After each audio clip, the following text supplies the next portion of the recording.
Magluluto tayo ng miswa guys. Yan yung ating sahog. Bawang, kamatis, sibuyas. Yan yung ating miswa. Mag-init tayo ng mantika. Ayan na yung ating bawang, sibuyas, kamatis. Gisa na natin guys.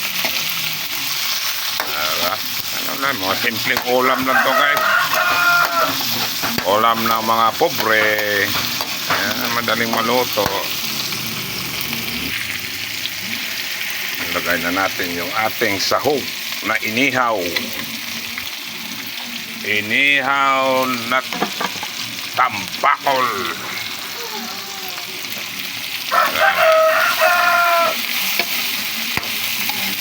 Diba? Yummy na yan guys, mamaya. Pag matapos na luto. Madaling maluto ng mga ulam guys. Konting gisa. Ayan, konting mikos-mikos. Okay. Patayin tubig pansabaw. Ayan na guys, may sabaw na ang ating miswa. Pakukuloyin muna natin yun bago lagay natin yung miswa. Lagay na natin yung patola guys. Kulo na.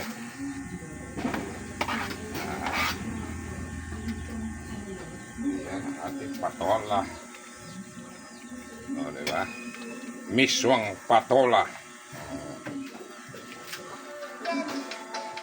Kaya na natin ating miswa guys. Yan. Yan ang ating. Ito ang ulam guys na simple. Ulam ng mga inchik.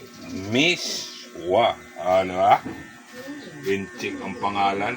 Miswa. Okay.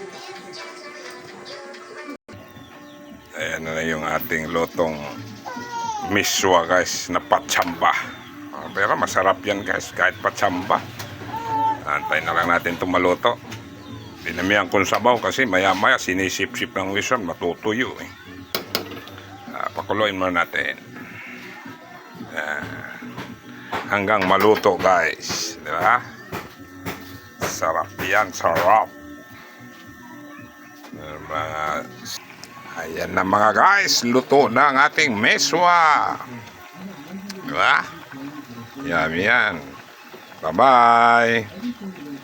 Pakishare na lang po, pakipollow ng aking video.